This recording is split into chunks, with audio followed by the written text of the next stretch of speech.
حتى بص الحركة دي بص اللقطة دي حتى بص.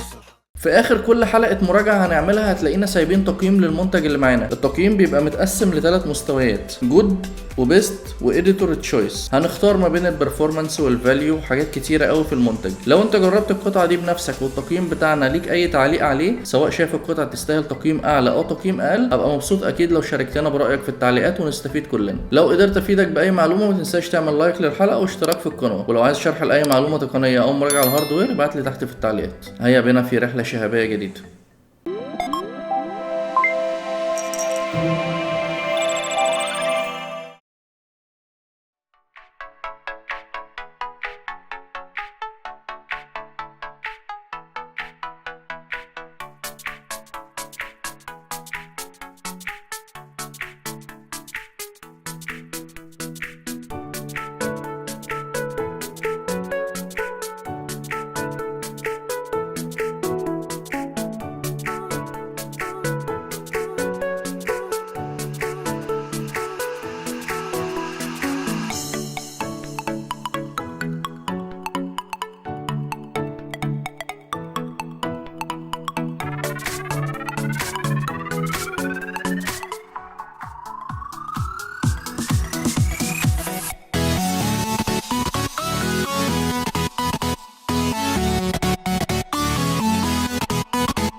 المايك اللي معانا موديل هايبر اكس ديو كاست او دو كاست، يعتبر الحل العملي اللي بيسد الفجوه بين السولو كاست والكواد كاست، وبيتقدم بسعر مميز وامكانيات كمان كويسه.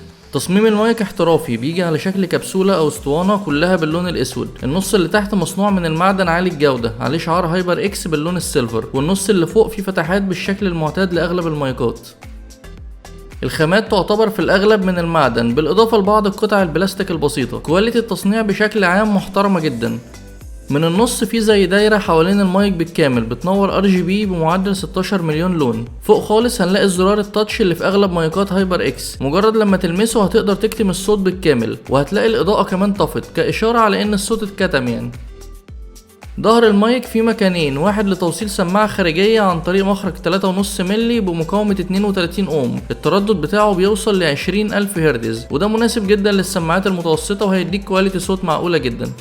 كمان هنلاقي معانا زرار فوليوم لتعلية وتوطية صوت المايك، ومن الاضافات اللذيذة انك لما تعلي او توطي هتلاقي الاطار المضيء RGB اضاءته بتتغير حسب الصوت.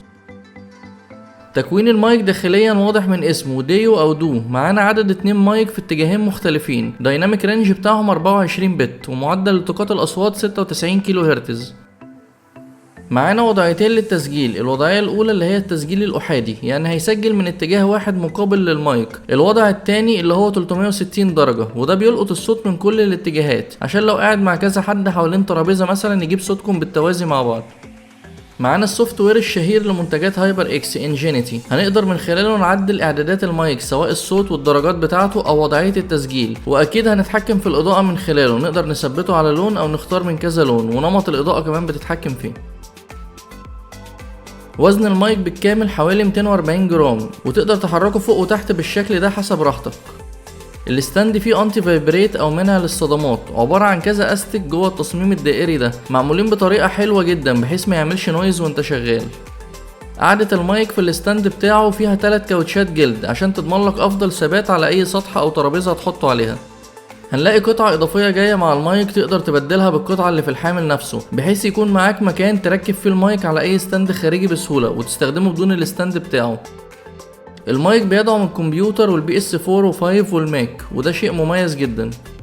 سعر المايك $100 يعني حوالي 3200 جنيه مصري تقريبا، ومتوقع تغير في السعر حسب ظروف العملة في كل بلد.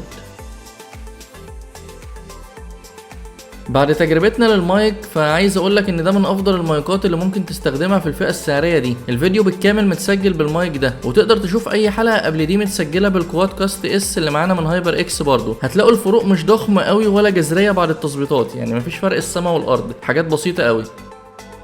يعني عايز اقولك لو هتسجل فويس اوفر او بودكاست تحديدا وعايز حاجه مميزه في الفئه السعريه دي، يبقى المايك ده عشانك. وباقي الاستخدامات زي الاستريم والشات وكل الحاجات دي فهو كافي جدا وزياده كمان. بالنسبة لعزل الضوضاء فهي كويسة، يعني لو في مروحة جنبك او تكييف صوته عالي او تكتكة كيبورد ميكانيكال هي مش هتختفي تماما، بس هتتدارى كتير قوي. بشكل عام النويز كانسليشن محقق عزل كويس، بس ممكن تحتاج تشتري بوب فلتر منفصل لو انت حواليك دوشة جامدة باستمرار يعني.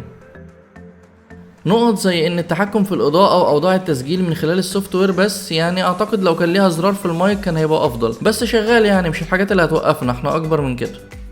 الهايبر اكس دوكاست اللي معانا بيقدم شكل بسيط ولذيذ مع اداء قوي، كان محتاج شوية حرارة في التسجيل بس يعني عشان تحس الكلام دافي كده زي انا والنجوم وهواك واسامة منير كده صديقي. غير كده هو مايك محترم، يعني خلوه في اولوياتكم لو بتدوروا على حاجة احترافية في فئة ال 3000 جنيه.